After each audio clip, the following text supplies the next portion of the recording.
Revived Thoughts is a production of Revive Studios.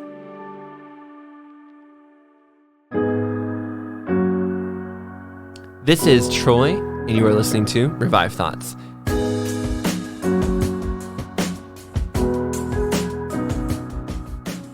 Every episode, we usually bring you a different voice and speaker from history, or sometimes Joel and I will do a revived conversation where we'll take a subject apart using church history kind of as our lens and our guiding principle a bit there.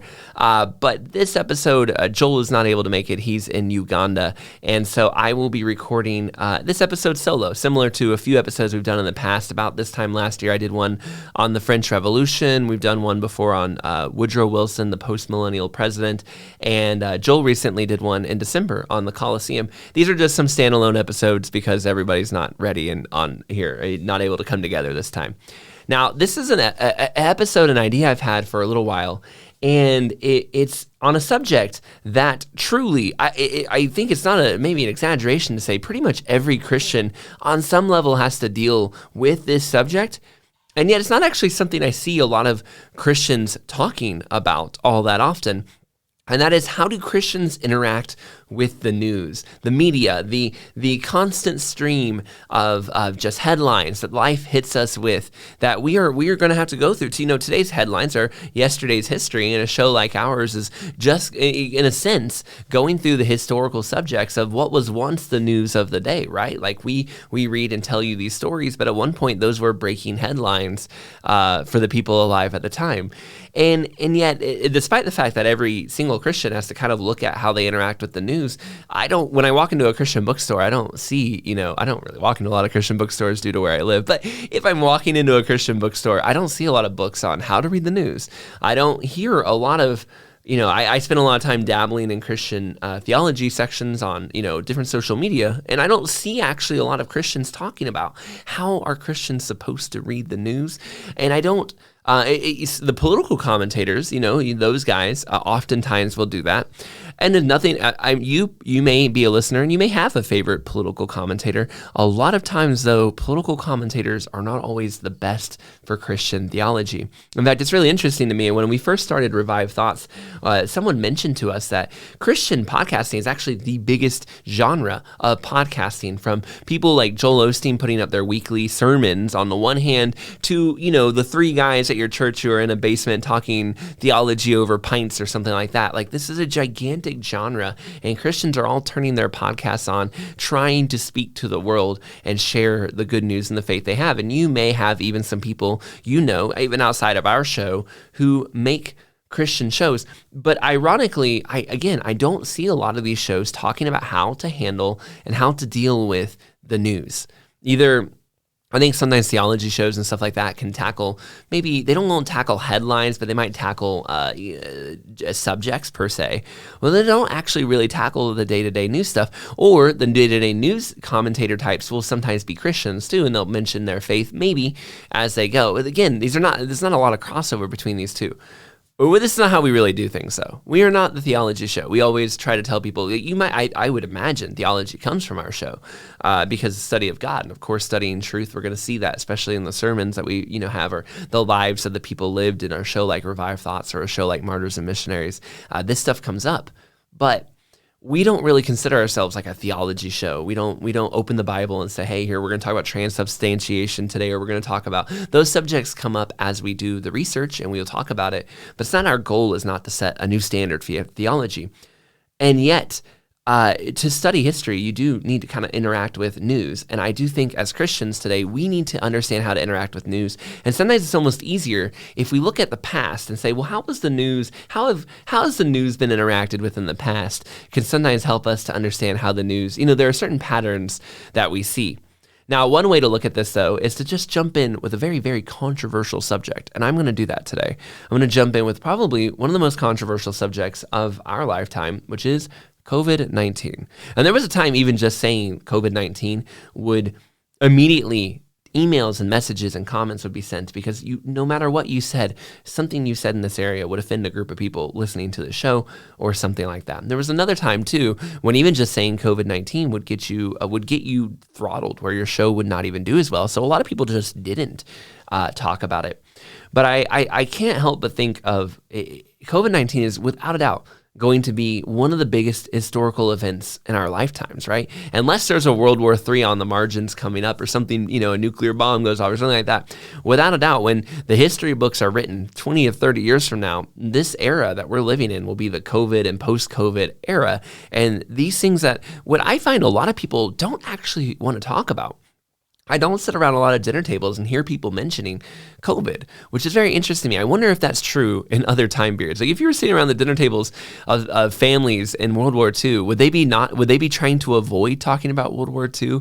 Or during the Great Depression, would everyone be avoiding mentioning the Great Depression? I don't think so. I think during most historical moments, Civil War or, maybe the Black Plague, they probably wouldn't be sitting around tables. They'd be hiding from one another. But I think in most historical moments, when people live through something historical, when people talked about 9/11 being a history groundbreaking moment, it was talked about a lot. And COVID-19, though, is unique because, boy, we talked about it a lot in the year 2020 and maybe the year 2021. But today, nobody really talked, at least in the circles I run in, I talk to, and I mentioned, a lot of people are scared to talk about it. But then once you open the conversation up, a lot of people will then vent and share their feelings, but it's like it's been pent up. It's like they've been nervous to bring this up because they're afraid of repercussions. It's a very interesting phenomenon. That's just my own. I've noticed this in interacting with people and talking with people, but let's go to the news.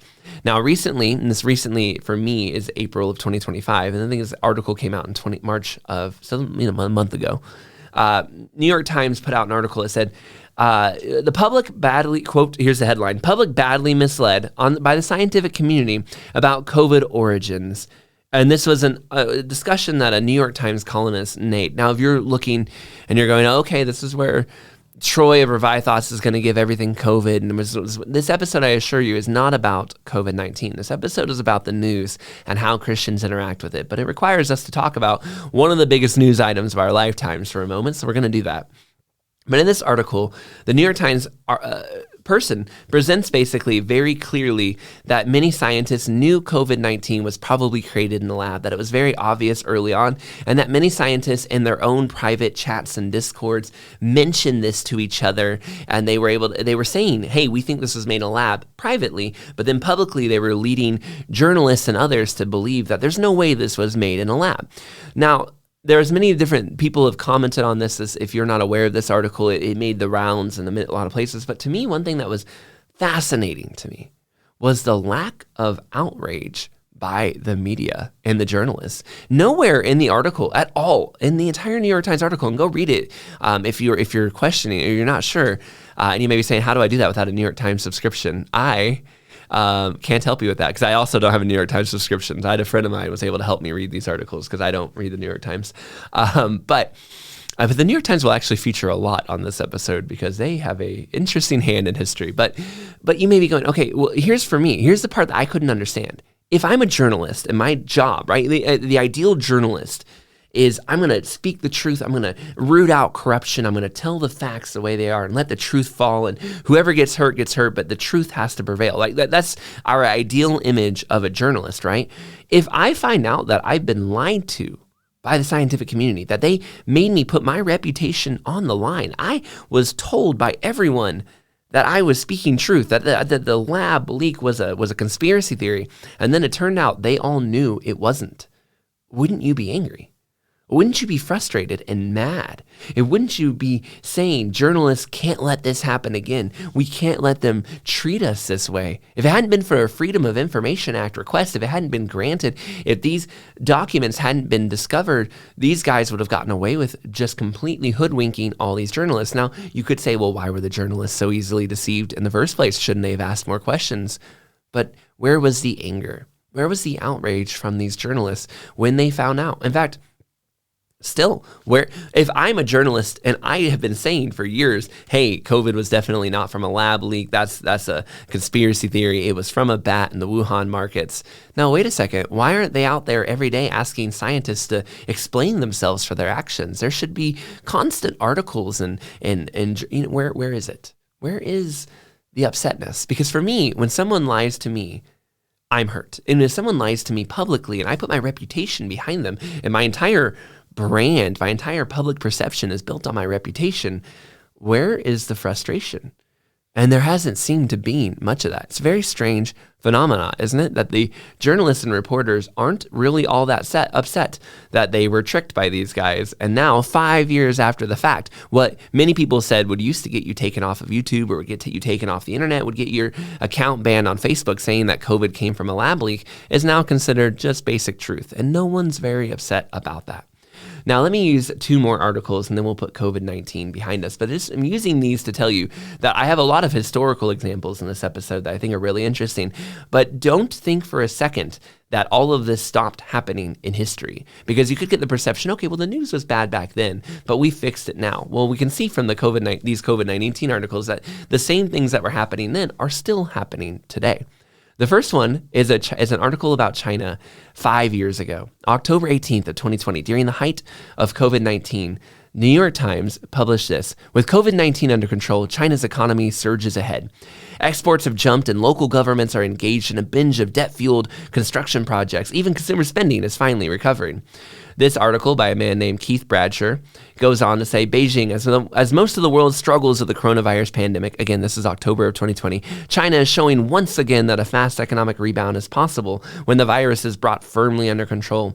The Chinese economy surges at 4.9% in the July to September quarter, compared with the same months last year. The country's National Bureau of Statistics announced on Monday the robust performance brings China back up to almost its normal 6% of pace of growth before the pandemic. Many of the world's major economies have climbed quickly out of the depths of the contraction last spring when shutdowns caused output to fall steeply. But China is the first to report growth that significantly surpasses where it was at this time last year. The United States and other nations are expected to report a third quarter surge too, but they are still catching up. China's lead could widen further in the months to come, and has almost no local transmission of the virus, while the United States and Europe face another accelerating wave of cases. The vigorous expansion of the Chinese economy means that it's set to dominate global growth, accounting for at least 30% of the world's economic growth this year and in years to come, and so on and so forth. You get the idea, right? According to the New York Times, in 2020, October, China is exploding economically. China is doing a wonderful work. You can see a bright future for China. Now let's look at an article about China in March 2025 in the same New York Times by Vivian Wong, who says, quote, "Let's not talk about it. 5 years later, China's COVID shadow lingers. People who endured the longest COVID restrictions in the world are still grappling with what they lost, their loved ones, their livelihoods, their dignity." Quoting from the article, bit by bit, the traces of Shanghai's coronavirus lockdown in 2022 have disappeared from around the stir-fry restaurant that was once there. The smell of rotten eggs when officials carted her off to quarantine without letting her refrigerate her groceries is long gone. The testing booths manned by workers in hazmat suits have been disabled. Even her neighbors have moved away from the century-old neighborhood that had one of the highest infection rates. Soon the neighborhood itself will vanish. Officials have decided to destroy it. With that said, Miss Fu's restaurant is one of the few businesses still open, and a row of darkened storefronts and caution signs taped to doorways. But the boarded up windows have done little to contain the emotional legacy of that time. The grueling months-down lockdown of 26 million people. Some residents that prided themselves on living in China's wealthiest city found themselves suddenly unable to buy food or medicine. They wondered when they might be dragged off to a quarantine and forcibly separated from their children. Miss Fu herself spent 39 days in a mass quarantine center with no idea when she'd be allowed out. After she was finally released into the still locked down city, she had to sneak into a restaurant for rice and oil because she didn't have enough food at home. She felt like a part of her had been permanently dulled. "Since my time in quarantine, I don't have a temper anymore. I don't really have a personality anymore," she said, tearing up. Well, my goodness, we could keep going, but I think we get the idea, don't we? New York Times, on the one hand, China 5 years ago, set to explode economically. It's the best there ever was, right? 5 years later, the same New York Times, without even an apology or even an admission of, hey, we once said that China was doing really, really good, but actually she's not doing very, very good. The stores are closing. The people have been crushed. The lockdowns and quarantines have destroyed them. Well, what happened? This is the same. One of these, the October article, is coming during the height of the pandemic, and yet during that time, China's free and happy. And then the other article is coming years after the pandemic when China's crushed. Now, the question is, which one do I trust? Or do I trust either of them? Because after all, if they're lying to me in one article, they might be lying to me in both articles. Maybe neither article is true. What do we do? Because you see, the news is all around us all the time. We Christians are getting hit with headline after headline after headline all around the world in a way that no other group of people have ever quite truly lived. And to a degree, this is not always bad. It was used to be said a Christian should preach with a newspaper in one hand and a Bible in the other because, well, actually I think it's a Bible and newspaper because you should be aware of what's going on today. And using the Bible, you can help your congregants understand what's being said in the newspaper as well. And I do think there's some truth to that. But we also live at a time where you're getting buzzed with headline and article notifications and podcasts and everything else 24/7. How can you possibly keep up? And the temptation seems to be to go down one of mainly two roads. I know a lot of Christians who just trust anything the news reports. They just believe it. If someone like the New York Times says it, then it's probably true. And if you're not a believer in those kind of articles and academic institutions, then you're kind of dumb. You're one of those backward Christians, the embarrassing kind, right? The kind that we don't want to be associated with, those kind of rural redneck type of Christians that are too slow to believe in the basic academic elite world. But of course, if you're one of those Christians, I have to ask, well, how do you explain the New York Times flip-flop on China? How do you explain the New York Times' lack of outrage when they were lied to about COVID-19? How can you expect me to trust an institution that so blatantly doesn't tell the truth? On the other side of it, if you're the kind of Christian who's always mistrusting and everything the media says, doesn't believe anything at all, well, how can you trust anything then? How can you trust basic media? How can you trust history on any level? This can lead you down some dark paths, and we can see right now there is a growing movement to completely reject everything because the media or history, as books have said it, then it must be the opposite of truth. And this is allowing people to deny the Holocaust and deny all kinds of things that are very well based out through truth. Now, what do we do then? Do we just reject everything and become cynical and unable to trust anything? Or do we trust authorities that have constantly led us astray? Well, let's look at history and see if we can see some examples of what to do. And let's remember that most of the news media has always had this bias. You know, there's a reason why some newspapers are called things like the Tennessee Democrat. And that's because a lot of the newspapers that were founded today were originally founded by political parties like Democrats for Tennessee, who would write the news of the day from their very, very biased viewpoint. And they would sell their newspaper, and then the Republican version of it would sell their newspaper, and they would battle over who's correct and who's wrong, you know. This was considered a very common thing to do. And over time, we created the idea of the unbiased, the neutral newspapers. And I think this was done in response to, I can't trust what the Tennessee Democrat says. He always says nice thing about the Democrats. And I can't trust what the Tennessee Republicans always say in Republic because he's only saying nice things about the Republicans. I need somebody who's kind of going in between these two sources. And that happened. We got these news reporters who started to try to be that middle. And it's interesting to me because here we are in the precipice, these early days of the information age, or whatever you want to call it, where everyone has access to information. And we see a similar problem, right? The New York Times, which was once supposed to be unbiased, the CNNs of the day seem to be losing viewers and losing their trust in society. And people are splitting now into these other camps, these much more biased news sources, but they know they're biased. They understand who they're standing for. They're going back to the Tennessee Democrat and the Tennessee Republic kind of style newspapers because at least I know they're going to be biased. I know the side they're going to be on. They're not going to try and trick me like I think the New York Times and CNN and many of them have now kind of come across. Let's go over though, because I want to tell you a story. 1917, people were walking around Coney Island. Now, I've never been to Coney Island, and I must confess, I've never been to New York City except for, to lay over at an airport, and I don't count that. But there's this, it's famous, Coney Island is famous for having these fairs and these exhibits, and people would see these things. Apparently, they'd see the bearded woman, for example, or the dog-faced man, and they'd see all kinds of different carnival acts. But as you walked around, you might have noticed one building that would stand out, different than all the others. This building had a unique name called the Baby Hatchery. And you would see inside of this building as you walked in, you'd have to pay a quarter to come in, 25 cents, but you would see these big machines. And inside these machines were babies. And they had a little window and you could look in, you could see the little babies inside the window. What were these machines? They were called incubators. Now, today, incubators are well known, and they're used for helping premature babies survive outside the womb when they're born too early. But at the time, one scientist described incubators as, quote, passé. They were an idea, but they weren't going to work, and they weren't useful, and we didn't have a way to use them, and they weren't doing anything.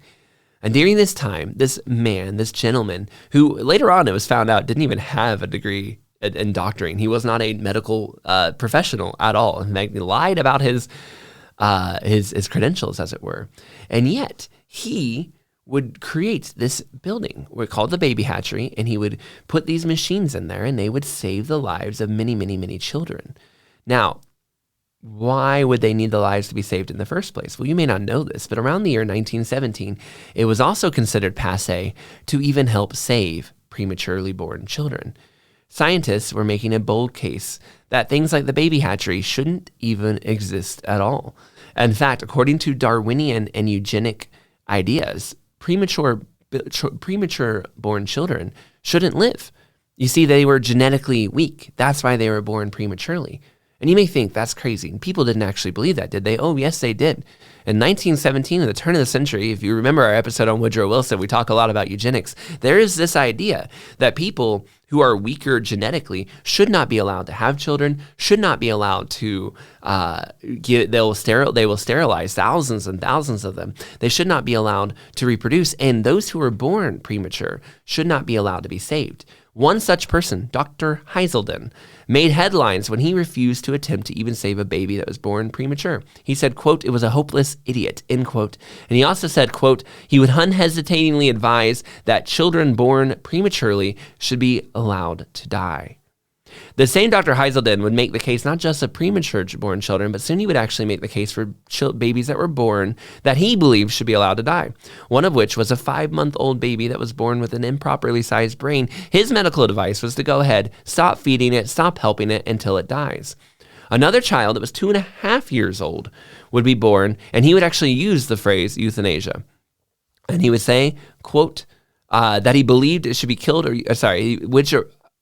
he believed a painless killing by God-given drugs relieves the old pain and takes away the horror of death for this child. He also believed that the benefits of morphine in treating them, quote, lives of no value and bodies in constant pain could then be taken away. Now, this is terrible.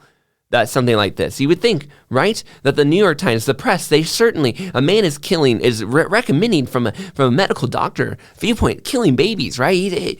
They almost never mention it. In fact, when yet another baby, a quadriplegic, was born, and he recommended that it die, the New York Times reported it. Here's what they said, quote, another, as it were, Heiselden baby, so-called, has been permitted to die. That's how they describe the killing of children, the lacking of any kind of medical care for children, because genetically they're weaker. Genetically, they are no good for society. They're not fit for the species, as Charles Darwin would describe this kind of stuff. And this is the exact kind of stuff that would lead to the Holocaust, would lead to Hitler's own eugenics programs, the kind of stuff that was popular and popularized by Woodrow Wilson at the time. The history of Christians versus eugenics. We've had multiple episodes on it. Go to our post-millennial Woodrow Wilson part 1 and 2, and go to our episode on eugenics where we interviewed Joel Berry of the Babylon Bee. Excellent episode on that. If you want to see Christians standing up to one of the worst evils that, for the most part, humanity seems to have forgotten. Now, in case you think it's all the New York Times I'm getting onto, the Chicago Daily Tribune wrote, Eliza Johnson, the 5-year-old girl who would be better off dead because her mental growth stopped when she was but a few months old, is now better off. You see what they do? And by the way, in both the Heiselden baby and this other one, they're kind of euphemizing. Notice they're kind of changing the language. Why? Instead of saying this 5-year-old girl, because she had mental difficulties, was murdered, they say she's better off. And careful, right? The Heiselden baby, instead of saying he was murdered, it's been permitted to die. You notice the difference in the language they're doing. Now, before you say, okay, these are a few random articles, this Dr. Heiselden is not just a few random articles. In 1917, a movie premiered featuring a character based on Dr. Heiselden doing the right thing in a silent movie. Now, all movies are silent pretty much back then. But let me tell you this movie. I had never heard of it. It's called The Black Stork. I don't recommend it. But it's about a doctor who's handed a genetically defective baby. And he's supposed to save its life, but he puts the baby on a table. He looks at the nurse and goes, I won't do it. And he leaves. Well, some other doctors save the life of this baby. And when this baby grows up, this baby comes back and kills all the doctors, or tries to kill all the doctors who saved his life, because he was then forced to live a life of misery and defectiveness. And that only doctor who was a hero was this doctor. And then it turns out this was all a dream. And then there's a sequence at some point in the movie where the baby that was left on the table dies and goes to meet Jesus. But then that's also a dream. And the woman It's all being had by a woman in this movie who then looks at her husband or her boyfriend and goes, wait, we should go check with our doctors and make sure we are genetically okay to have children before we end up in a situation like that. Now, what a bizarre movie, very obviously propagandic, and yet this movie was played in theaters for years. One newspaper carrying the message of the headline advertised the movie as, quote, "Kill defectives, save the nation, and see the black stork." Now you may think, now I hear this as a joke, like this was an insult, like kill the defectives. This was not one. The newspaper was genuinely saying, this is a good movie, go see it, and you'll want to save the country by killing defective children. Now, when Dr. Hazelden died, he died in Cuba, Havana, and he, not long before he died, he basically said, hey, some people criticize me, but I have my friends who support me, who will come out to support me all the way to the end. And he believed that when he eventually died, the criticism would go away and he would be remembered as a hero. However, other people said, I don't think so, Dr. Hazelden, you'll be remembered as a murderer. But there was a third option that most people didn't know, and that was he wouldn't be remembered really at all. The New York Times, when he died, basically published an article talking about his life and completely ignored everything about the eugenic killing of children altogether. All his child killing was just completely lopped off, left without you ever knowing about it. Now, at the same time as all this is happening, we have the incubator babies, right? Babies in the hatchery. What was the press saying about them? Well, the press was criticizing these incubators. How dare they? How dare good science be associated with the bearded woman, they said. And how could you do this, treating children like a spectacle like this? If it's really good science, it should be done by scientists in lab coats, right? Doctors who can be trusted in hospitals. Of course, the doctors in hospitals are currently recommending you kill premature children. And this man in Coney Island who set up an incubator room had a different plan, try to save the children. Pretty much every child he put in the incubators lived. It was a life-saving treatment. Now, why did he charge you to go see these children? He actually had a very noble purpose. And if the journalist had maybe spent a minute talking to him instead of fawning over Dr. Hazelden, they might have learned that the reality was very different. The man supporting these children did not want the parents to have to pay for the medical care, but it costs about $15 to run each of these incubators. Now, of course, this was the days of $15 being a lot of money, not today. And so for $15, he would have to run the incubating machine. Well, to do that, he needed people to pay. So if you came in and gave a quarter, you could see the cute babies, little babies inside the incubators, and you could help support these babies getting the life-saving care they needed without the parents having to pay any money. And by doing so, you saved these children's lives. Yet they were getting criticized by the press for making a spectacle and entertainment of saving children's lives with a type of operation, the incubator, that currently most doctors were refusing to use because the premature babies were not seen as genetically up to snuff. Amazing, the acrobatics that these newspapers can do. Well, on the one hand, they can praise a man for killing or permitting children to die, and on the other hand, they can criticize a man for saving children's lives because he didn't do it in the proper method. Absolutely fun ways they do it, right? I would prefer the baby hatchery over the strategy of a Dr. Hazelden if it were me.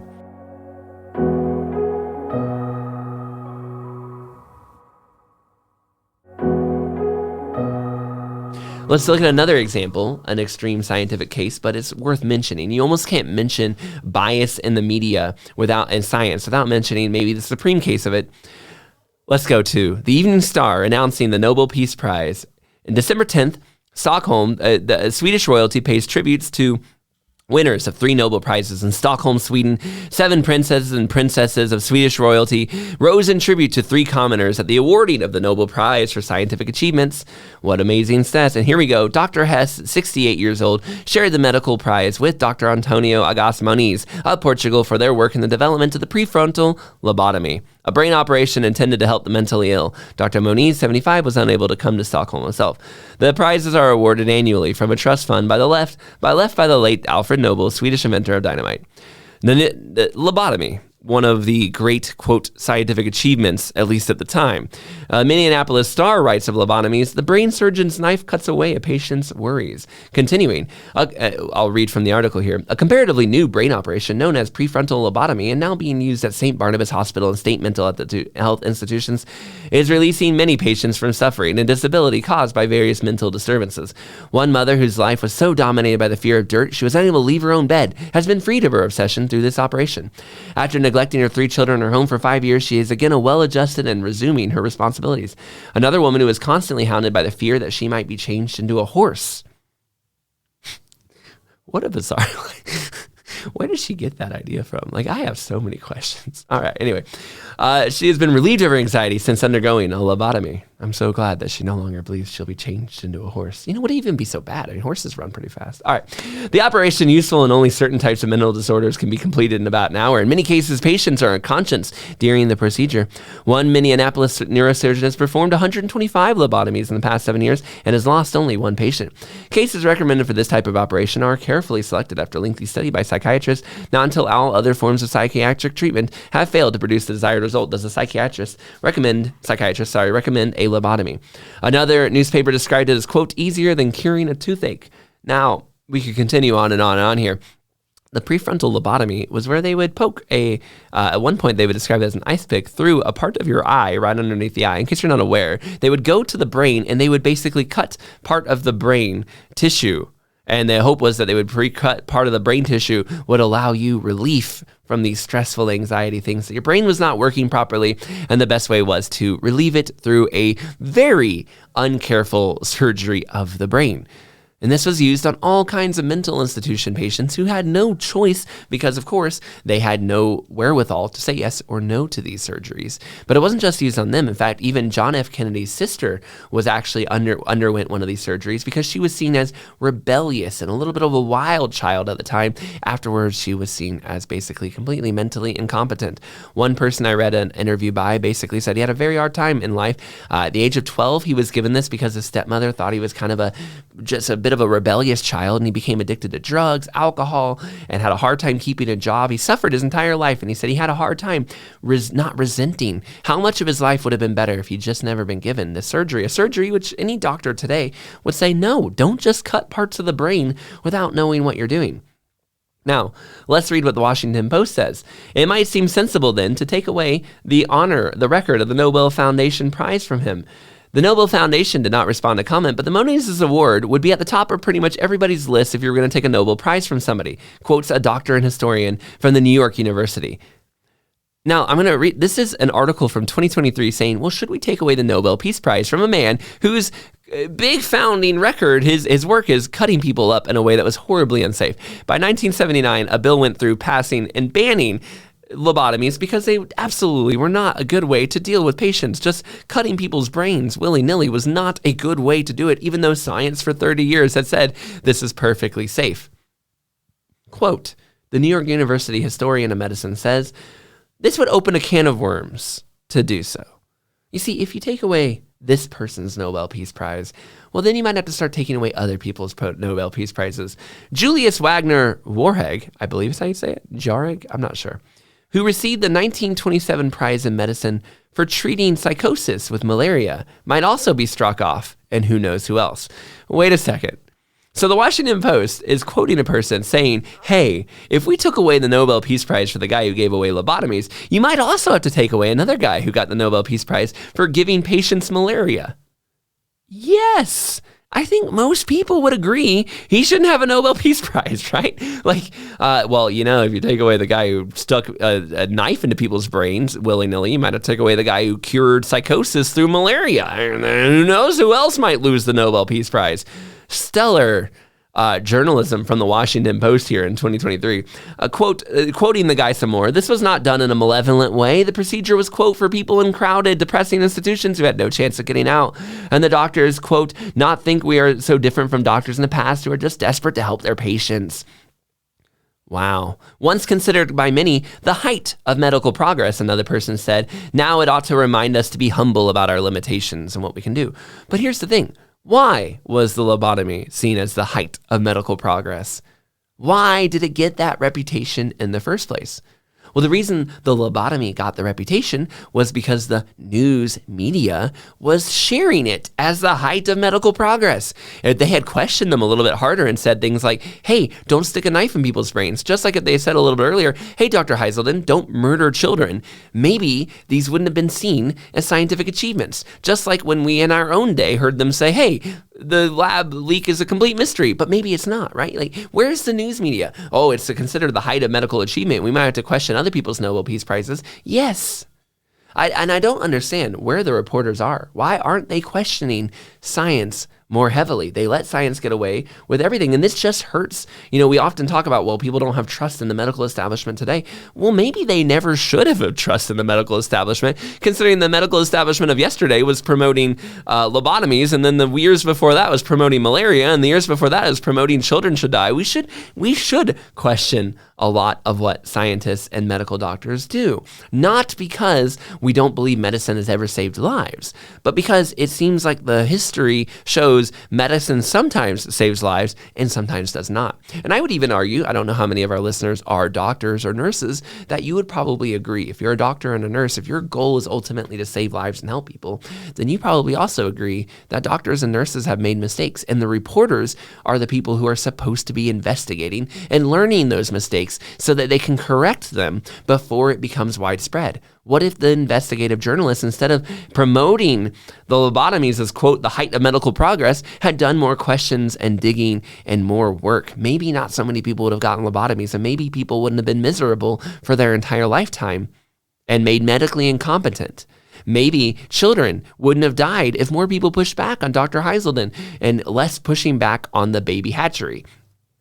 Now, okay, you might be listening to this episode and go, okay, I get it. And so the news gets science wrong sometimes. Okay, I hear you. But everywhere else it's safe, isn't it? Well, is it?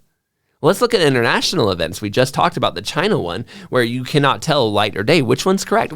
Is China booming or is China struggling? The New York Times is saying from both sides of its mouth, yes, and I don't know which one to trust because, after all, they said both sides of it. Here's another one. Here's one of my favorite articles to use.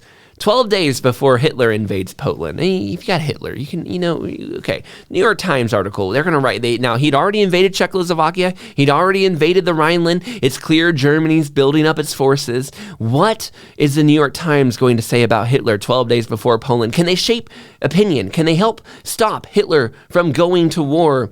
What can they do? Let's take a quick look here and see what it is they say. After all, this is very important. Maybe if the New York Times warns the people at home about Hitler, maybe the American people and the world at large can be ready. Let's look at it. New York Times article, Herr Hitler at home in the clouds.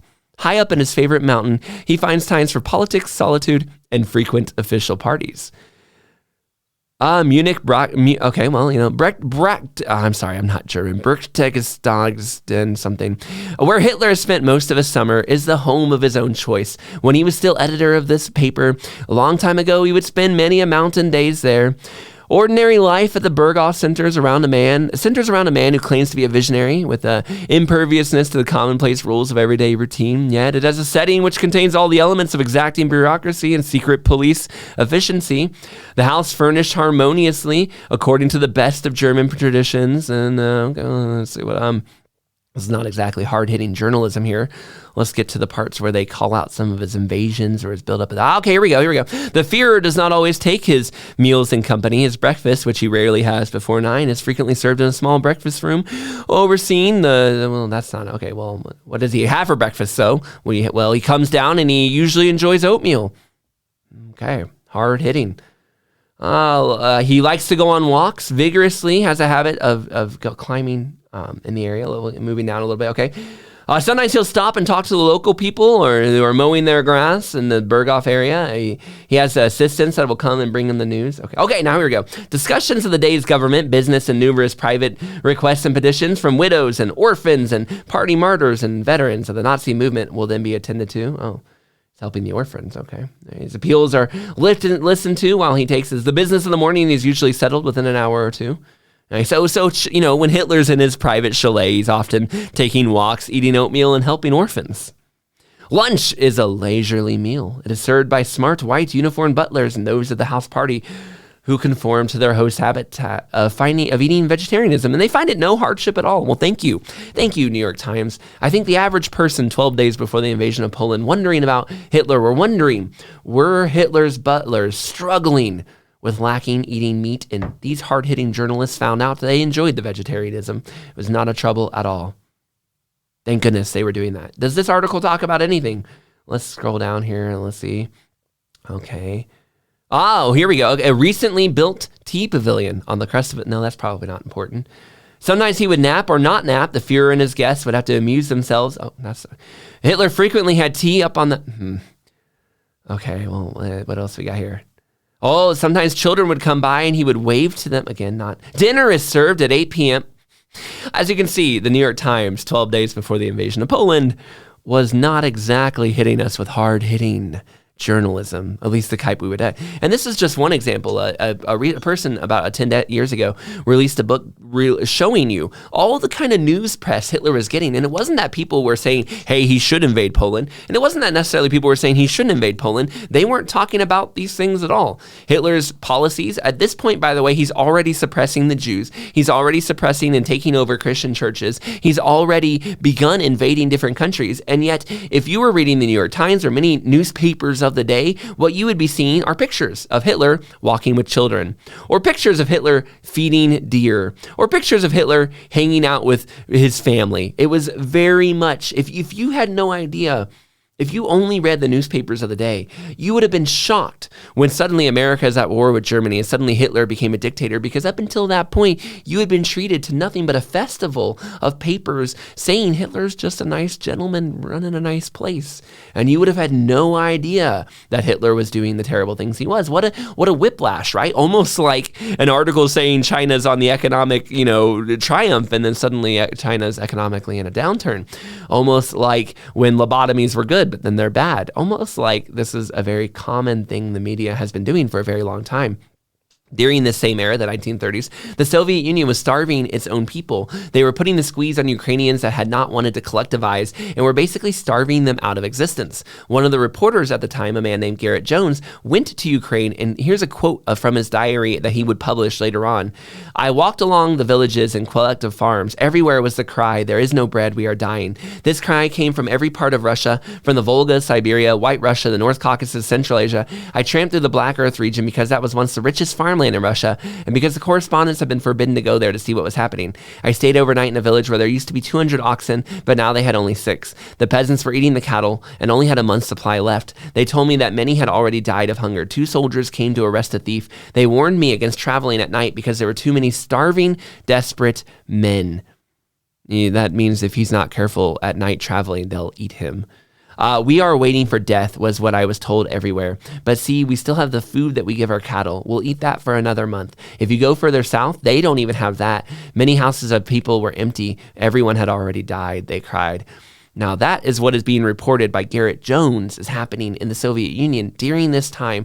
It's well known now that this was absolutely true. In fact, when the Soviet Union fell, research discovered that the Soviet Union had starved millions upon millions of their own people in Ukraine, which today is considered the breadbasket of Europe. It's actually one of these parts of Europe are actually where Europe gets a lot of its bread and food. But during that time, they were being starved out. However, Walter Duranty, working for the New York Times, He attacked Garrett Jones, and he said, "Russians are hungry, but they're not starving." And quoting, this is him responding to this article by Garrett Jones. He says, "Deaths from diseases due to malnutrition are high, yet the Soviet is entrenched. Larger cities have food. Ukraine, North Caucasus, and Lower Volga regions suffer from shortages. Kremlin's doomed denied, though. Russian and foreign observers and countries see no ground for this discussion of disaster."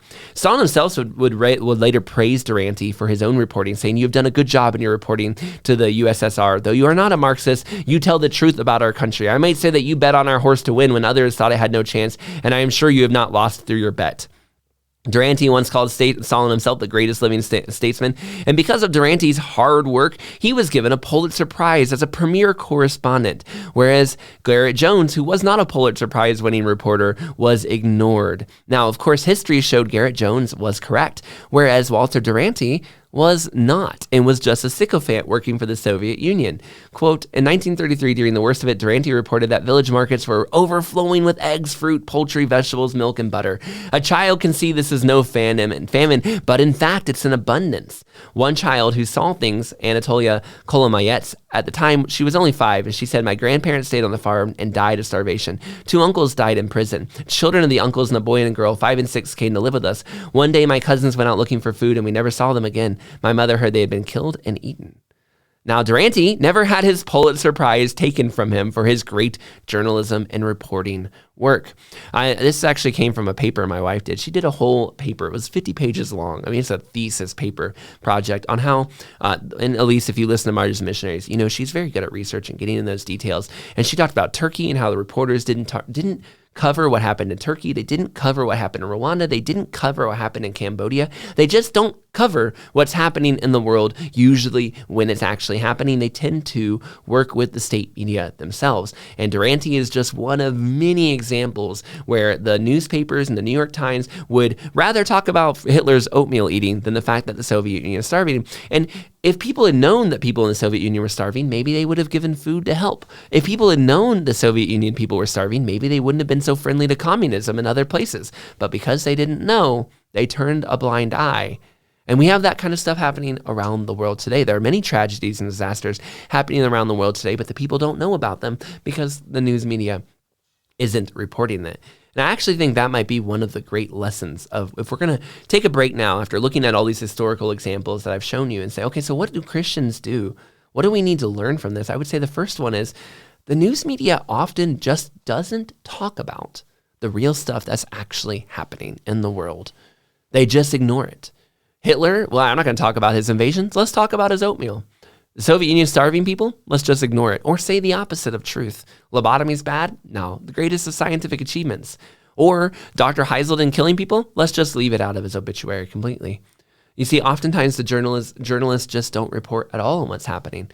Or when they do, it's not uncommon for them to lie. Journalists are humans. Scientists are humans. Doctors are humans. And the Bible is very clear. Every man sins. Now, that doesn't mean everything a doctor, a scientist, or a journalist says is untrue, but it also certainly doesn't make everything they say true either. If all people have sinned, that includes our scientists, doctors, and journalists. And I know, and you maybe know these people too. There are a lot of people who just have an unfounded, unhistorical, just natural trust of these certain establishments and institutions in our world. And I don't know, maybe it's just a study of history. I don't have that natural trust. When a doctor or a scientist or a journalist says something, I go, that might be true. It might not be true. We need to do more. We need to research ourselves and look into it because they often aren't telling the truth. So what I would say for Christians today is, look, don't just trust somebody who has a badge or has an elite degree or has an academic achievement next to them, that they're always telling the truth. Well, he's a Pulitzer Prize winning journalist. So was Walter Durante. Well, he won the Nobel Peace Prize. Well, yes, but we all know what the can of worms there is, right? I don't automatically assume just because somebody has achievements from this world that they have done something great. There's an old famous story of, I believe it's the president of Dallas Theological Seminary. I'm not sure though. Don't quote what seminary it was, but he was going down the road or something, and this girl meets him and hands him like a track, a Bible track, and hey, you should learn the gospel. And he goes, would you like to know who Jesus is? And this guy, the president guy, goes, don't you know who I am? I'm the president of the seminary, blah blah blah. And the girl goes, well, that's okay. You can still accept Jesus too, right? We honor these people in our lives, but we're not supposed to.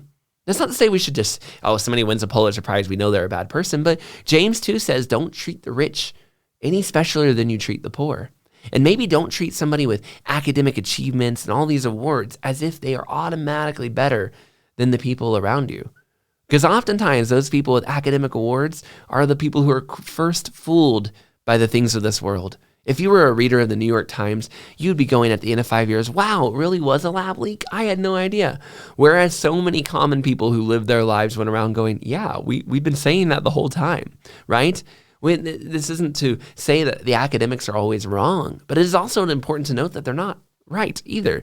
How about we do what James 2 says? We treat the rich and the poor and the poor. We treat them as equal in the church. We treat them without the accolades of this world. And instead we just interact with the arguments and discussions as if it doesn't matter who they're coming from. But instead we deal with them on the merits of the case. When journalists are correct, we praise them and say, this is good journalism. Good work, guys. And when they're wrong, we say, this was bad journalism. And when we're not sure, we say, is this actually true? Let's ask basic questions. What are the sources? And what do they say? And does this align with everything else I'm learning about this movement? Am I gathering my information from the world? But also, and here's another important point, how much should we even pay attention to what the news says at all? There's actually a story in the gospel. I think it gets overlooked a lot. And I could be wrong in my reading of this story from the gospel, so I do apologize if this is seen as completely eisegetical. But let me read it to you because I've always interpreted it a little bit as kind of the news of the day. Luke 13. Now on the same occasion, there was some present who reported to him, Jesus that is, about the Galileans whose blood Pilate had mixed with their sacrifices. And Jesus said to them, "Do you suppose that these Galileans were greater sinners than all the other Galileans because they suffered this fate? I tell you no. But unless you repent, you will all likewise perish. Or do you suppose that those 18 on whom the tower in Siloam fell and killed them were worse than the men who live in Jerusalem? I tell you no. But unless you repent, you will all likewise perish." So clearly to me in this moment, the news of the day is, oh, did you hear Pilate sacrificed, these Galileans? Or this tower fell on these people and killed them. And they're arguing back and forth. And notice that Jesus cuts to the heart of the matter. He goes, do you think that they are worse people than other people? And boy, isn't that true. When the news hits on almost any article, it's almost immediately, well, whose fault is this bad thing? What did they do wrong? What is going on here? Right? And it doesn't matter it doesn't even matter if it's a gossip rag, right? If it's a so-and-so breaks up with so-and-so, well, who's really at fault? What did he or she do, right? Or if it's these big news, it's always we're always looking for the guilty party. We always want to know. And then people will get into the arguments all over the internet over this person was the bad guy. No, this person was the bad guy, right? And Jesus cuts past all of that. Do you think those Galileans were more guilty? No, you're just as guilty if you don't repent. Do you think the people that the tower fell on were worse people than you? No, if you don't repent, you're actually worse, and you will likewise perish. You see, Jesus cuts to the heart of this kind of world we live in where we are always focused on the news and focused on what's happening far away. And he goes, it's so easy. It is so easy for us to focus on the news and the articles and the headlines that we can get distracted from what actually matters most. Do we love Jesus? Do we repent? Guess what? That accident, that horrible disaster over there, it doesn't affect you as much as whether you know Jesus Christ. Well, those bad things that happen to those people, yes, it's bad. And if you're one of those people, it affects you. But guess what? If you haven't repented and you don't know Jesus Christ, it also doesn't matter in the long run to you. And I think Jesus just does such a good job of just kind of cutting past all those headlines and getting to the truth of the matter. Do you have a relationship? Have you repented of your sins? Because we're all going to die, whether the tower falls on us, whether our blood is mixed, whether it's the starvation by Soviet unions, whether this world lies about what happens to us or not. At the end of the day, it's about our relationship with God, and do we repent or not? When we look at news articles and headlines, I think it's not bad for Christians, and I think it's very good for us to be somewhat aware of the world today. But there's no sin. There's nothing wrong with being cynical a little bit and questioning the sources we're given. I don't think cynicism itself is generally good, but being very untrusting of a media that has for 100 years proven itself to be very, very biased, I think is very, very wise, actually. And the analogy I would use is if there's one car dealership in town and every time you buy a car from it, it breaks down a couple weeks later because they sold it to you knowing it was bad, how many more times are you going to keep buying a car from that dealership? And yet, if it's the only dealership in town and you need a car, well, do you have a choice? And the answer is you probably don't. The news media lies, and it's been lying for 100 years, and they're going to continue to lie. And whether it's the New York Times or whether it's our own personal favorite pundit, at some point, they're very, very likely going to get some issues and some stories wrong. And yet, it's the only dealership in town. So what do? Do we continue to go to the only dealership, or do we just not have a car and walk around and live completely outside of the bubble? Or do we get better at being mechanics? And when we go to the dealership, do we look under the hood? Do we check every part of that car? Do we learn how the car works? And so when it breaks down, we can fix it ourselves because we know the car is going to be broken down. We just have to decide, can we get the best car we can from the bad dealership? For us, I think we need to just become better at understanding the news articles we read and acknowledging that every single one of us are sometimes going to buy the bad car. We're sometimes going to get tricked by the news. Humbly accept as a Christian, you can't know everything about everything, and that sometimes even your favorite reporters or favorite pundits are going to fool you on an issue. Will you humbly accept that you're wrong sometimes too? And acknowledge that every single piece of media is being sold by the bad car dealership, and there's not so much we can do. Let's praise the occasional good car salesman that works there. Let's appreciate that the car dealership sometimes gets it wrong because they genuinely didn't know the car was bad. But let's also acknowledge that the car dealership, that is the news media, is oftentimes selling bad cars and knows exactly what it's doing. And so it's up to us to become better mechanics so we can spot those flaws before we buy the bad car. But if we do buy the bad car, then when the car breaks down, let's do our best to fix it up and admit, they got us again. It happens. That's what they've been doing for 100 years. It shouldn't surprise us. We have to have a car. And as Christians in this world, there's a little bit where we're going to have to be somewhat involved and informed in the world today. I know a lot of people who like to bury their head in the sand, but COVID really did show the world that what happens in the world, what the news media talks about, does affect us on a personal level. And at the same time, I think Jesus is speaking the truth when he says, look, those bad things that happen far away, guess what? What really matters is your relationship with God. All of these news media stories are bad, and we can feel sad about everything that happened in them, but ultimately, what about you? Do you walk with God, and do you walk in truth? And have you repented of your sins? One other area that I would be remiss not to bring up as our podcast is so into the realm of history is this stuff does affect us a lot in trying to do history reporting. Elisa said that, in Martyrs and Missionaries, there have been great people that she wanted to do episodes on that she'd heard good things about, but she couldn't because the books written about them were so praising and so over the top lofty that she couldn't do an episode on it because there's no human that could possibly be doing all those things. And so sometimes in history, Christians have overlauded the accomplishments. In fact, I'm working with an editor on the book right now, and one of the people we kind of looked at, they were like, yeah, this is written in that Victorian style where they just overpraise someone, and you can't really work with that because it's too far. And you know what? That is a problem. We Christians have sometimes overpraised our heroes. But oftentimes the problem we have today is not an overpraising of our heroes, but a diminishing of them, just, ripping them by today's standards and just completely catapulting them. But even in terms where Christian history isn't, or just secular history, one of the most famous podcasters of history is a man named Dan Carlin, and we've even mentioned him on our show. In many ways, Joel and I would say that he helped inspire this show. His love of history and telling stories helped very much inspire us to want to tell history and stories as well. And you can really see it in our deep dives that there's a style, probably mimicry of Dan Carlin, not even intentional. I love the way he tells stories, and so it came out in how I tell stories as well. And yet, Dan Carlin put out an episode on slavery, and he had no problem talking about how Christians use the Bible to promote slavery and the cause of slavery. But then I listened to the entire episode, a 4-hour episode, and he ended it, and he never once mentioned who ended slavery, which anyone who knows history would know it was Christians. William Wilberforce, John Newton, the abolitionist Christian cause, and the bloody work they had to do to bring this terrible practice to an end. Yes, some Christians who had the Bible promoted slavery, but it's absolutely without a doubt that the people who ended slavery were also Christians looking at their Bible. But the historians have no problem mentioning the one side, the flaws of Christians, and they oftentimes don't mention the good Christians are doing as well. This world is full of bias, and really the best answer to that bias is by getting even more knowledge and more involved. And we have to be careful. Knowledge can puff up. Love is charitable. But if we do it with a love of learning and a humility in acknowledging that I'm probably going to get things wrong as I go, oftentimes we'll be better able to prepare ourselves for the hardships ahead. We're going to be lied to in history. We're going to be lied to in the news and the media. And yet, as Christians, we can't bury our head in the sand and have no discussions on these things.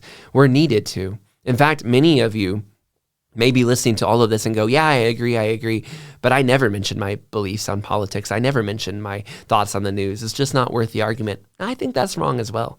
Being cowards is not a good thing. Yes, sometimes you're wrong, and yes, sometimes the arguments get heated, and maybe you have a particularly situation where that person can't be spoken with, but I think a lot of us need to share our Christian voices on the news of the day. Lots of people around the world I cannot tell you how many times I'm getting together with people from Europe or something. What they want to talk about is the news of the day, and oftentimes it's news in America. I don't know why they're so interested in our news, but they are.